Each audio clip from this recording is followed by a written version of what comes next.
Երկրի վարչապետը ժողովրդին իր սովորական ձևով տեսանյութով դիմեց ռաբիս երգի երաժշտության ուղեկցության ներքո։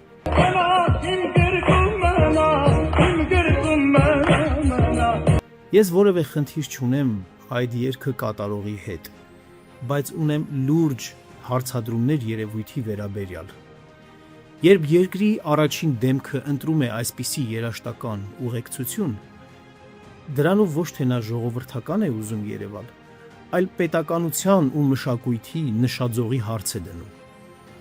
Պետությունը առհասարակ ինչ է ուզում անել իր քաղաքացու հետ մշակույթի միջոցով։ Պետության գործառույթը քաղաքացուն կրթելն ու բարձրացնելն է, այլ ոչ թե նրա ամենապարզունակ, ամենացածր քմահաճույքներին համակերպվելը։